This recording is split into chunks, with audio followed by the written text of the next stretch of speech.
Representante Alirio Uribe Muñoz. Gracias, presidente. Pues hemos escuchado atentamente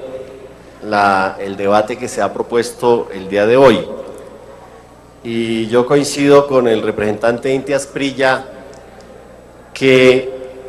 hay gente que le gustaría borrar la historia de lo que ha pasado en Colombia, y la historia de lo que ha pasado en Colombia pues tiene unas cifras y tiene miles de investigaciones, de informes, pero además tiene miles también de expedientes judiciales y de pruebas judiciales que prueban que en Colombia, con el pretexto del conflicto armado, se hizo un despojo masivo, sistemático de tierras,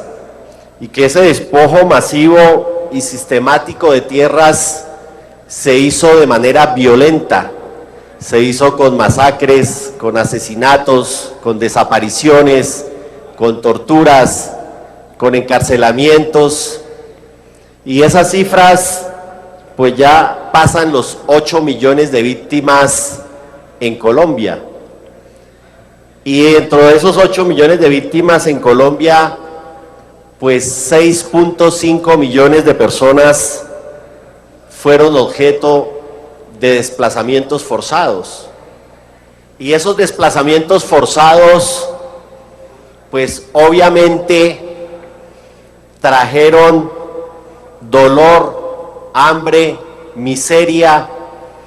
a millones de colombianos y colombianas.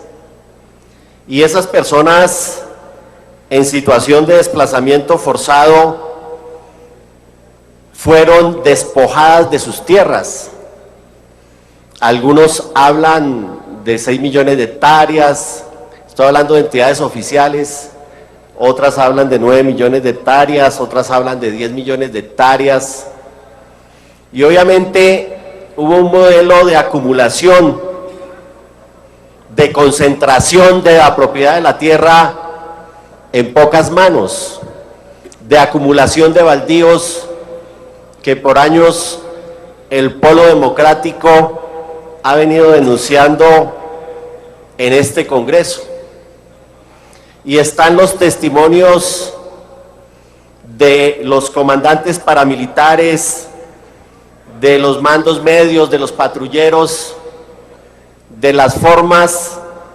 como se procedió a ese despojo y como bajo amenazas. Continúe, representante, por favor. Bajo amenazas, bajo todos este tipo de hechos, pues efectivamente se corrieron escrituras y se hicieron legalizaciones de aparentes ventas voluntarias de tierras o de títulos privados de cesión de posesiones, etcétera. Y ante esa realidad denunciada en escenarios nacionales e internacionales, pues en buena hora se aprobó una ley de víctimas que reconoce los derechos de las víctimas, pero que además establece mecanismos de protección, y tal vez el mecanismo más fuerte que tiene la ley de víctimas es precisamente poder restituir tierras a las familias desplazadas. Nosotros, por el contrario, nos quejamos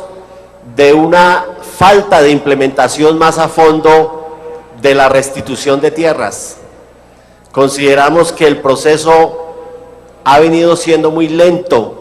que lamentablemente son muy pocas las hectáreas de tierra respecto del despojo global de tierras que han sido restituidas. Y nos preocupa lo que se ha denunciado en algunos medios de comunicación, que reconocidos terratenientes estén organizando a través de asociaciones a los segundos ocupantes para hacer una campaña contra la restitución de tierras. Y nosotros sabemos que efectivamente hay segundos ocupantes y la ley tiene solución frente a los segundos ocupantes, y esos segundos ocupantes de buena fe tienen la posibilidad de recibir compensaciones, y estoy de acuerdo en que 33.000 millones de pesos para pagar compensaciones a esos segundos ocupantes son cifras irrisorias y que se debe fortalecer un fondo para realmente compensar a esos segundos ocupantes de buena fe, para que no caigan en manos de terratenientes que se han beneficiado de la concentración de tierras y que sean manipulados y utilizados para amenazar a la unidad de restitución de tierras o para descalificar a los jueces, a los magistrados, a las autoridades que tienen el deber constitucional y legal. Continúe, representante.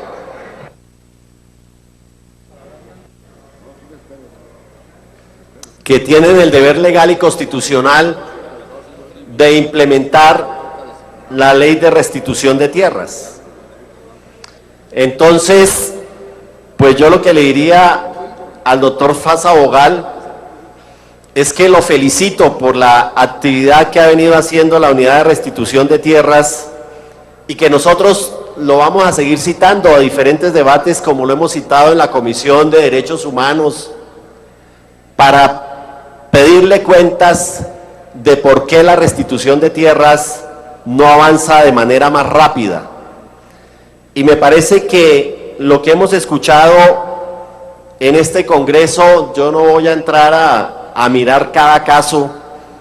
porque no conozco los casos que se han expuesto, pero lo que sí quiero decir es que hay una política de tratar de desacreditar, de descalificar los derechos de las víctimas, sobre todo los derechos de millones de colombianos que han sido objeto del desplazamiento forzado, para considerar que las víctimas o son guerrilleros, o son terroristas, o son delincuentes, que son los mismos argumentos. Cuando yo interrogaba a los comandantes paramilitares en diferentes procesos judiciales y le preguntaba por qué asesinaban campesinos, hacían masacres, o desplazaban, o torturaban, o violaban, o por qué mataban líderes sociales, campesinos e indígenas, pues la respuesta era porque eran guerrilleros.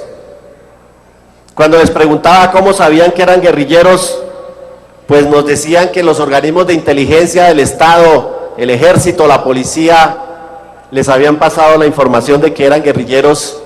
y por eso ellos los habían asesinado, desplazado, porque tenían esa condición. Y por eso me parece grave que una congresista diga eso, que las víctimas son guerrilleros, y que de alguna manera se siga victimizando y generando un discurso de odio hacia las víctimas. Como también me parece muy grave que se descalifiquen a los jueces y magistrados que intervienen en la restitución de tierras. Personalmente pude corroborar con muchos de estos jueces que ellos estaban amenazados de muerte y que tenían miedo de fallar esos casos de restitución de tierras, y que ellos pedían garantías y protección para su vida, porque esas tierras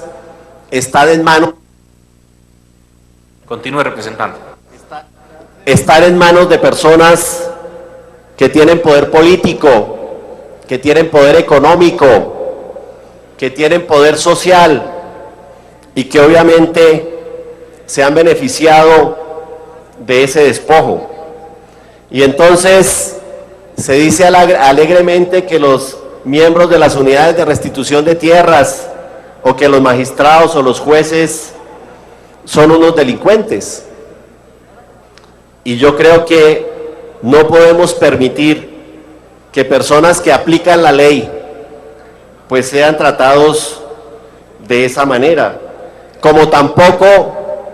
podemos permitir que se estigmaticen a los abogados de víctimas. Personalmente conozco desde hace muchos años a la Comisión Colombiana de Juristas, conozco desde hace muchos años a la Corporación Jurídica Gira Castro, conozco a estas ONGs que por décadas, por muchos años,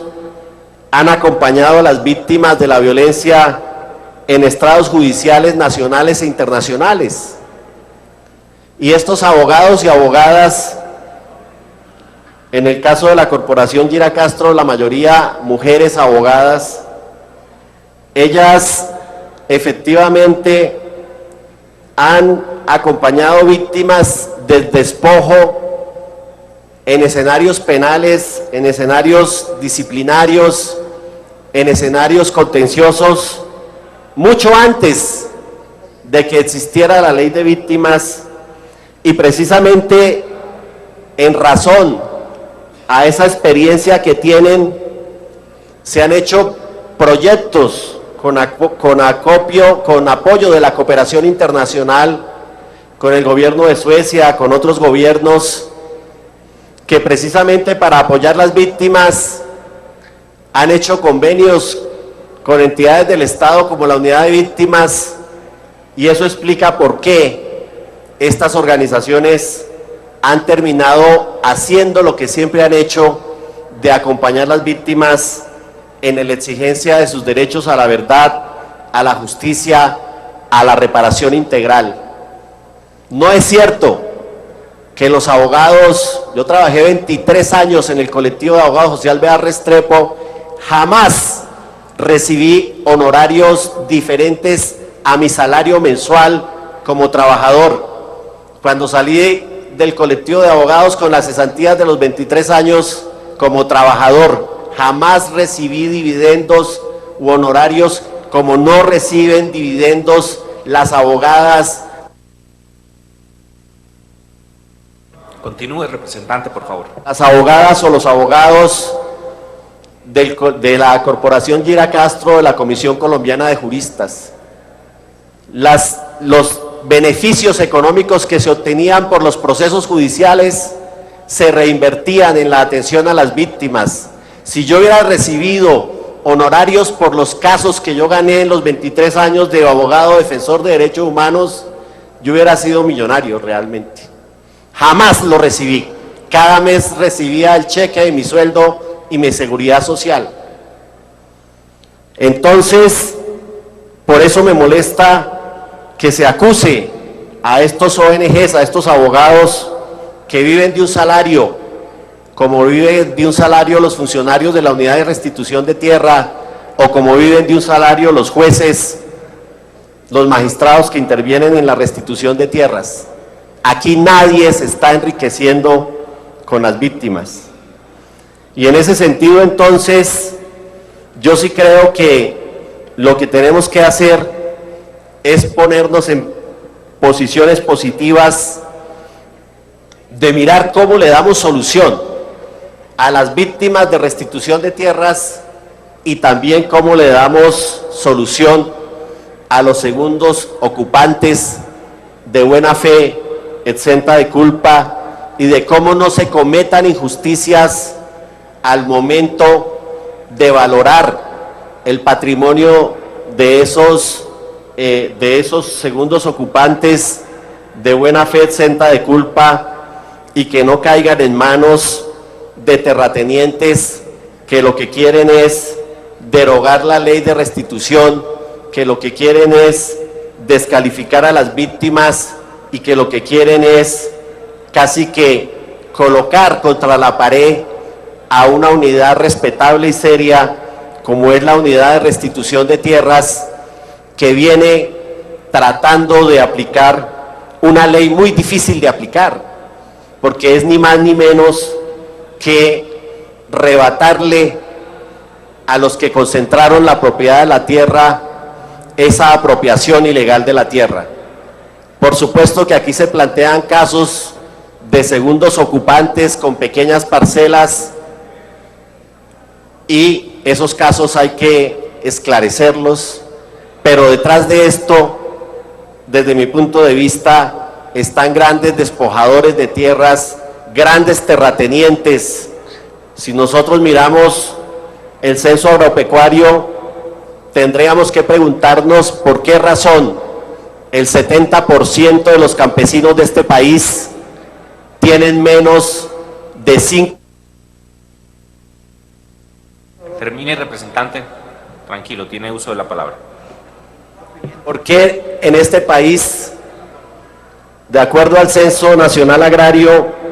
el 70% de las familias campesinas tienen menos de 5 hectáreas para mantenerse, mientras en los hatos ganaderos, que ocupan unas 39 millones de hectáreas, hay vacas que pueden tener 20, 15, 30, 50, según el departamento, hectáreas para pastar? Yo creo que ese modelo es el que hay que reversar, y por eso creo que hay mucha gente que tiene miedo de que se aplique a fondo una restitución de tierras para que realmente se restablezca a los campesinos colombianos las tierras que han sido usurpadas, que han sido despojadas, que han sido robadas por vía violenta. Y en ese orden de ideas, entonces, presidente, pues yo saludo el debate porque nos permite discutir estos temas, pero sí quiero señalar que si hay algo legítimo en este país es reclamar los derechos de las víctimas, y esas víctimas, de acuerdo a los tratados internacionales, a la Constitución y a la ley, tienen muchos derechos, y un derecho, tal vez el derecho más importante para la población desplazada, que insisto, son las mayorías de las víctimas de este país, es la posibilidad de la restitución de tierras. Pero dejo claro también que no estoy de acuerdo a que los segundos ocupantes de buena fe, exenta de culpa, el Estado no tenga políticas serias y adecuadas para darles lo que la ley establece, que es la compensación de acuerdo a esas tierras que tenían usándolas de buena fe. Muchas gracias, presidente.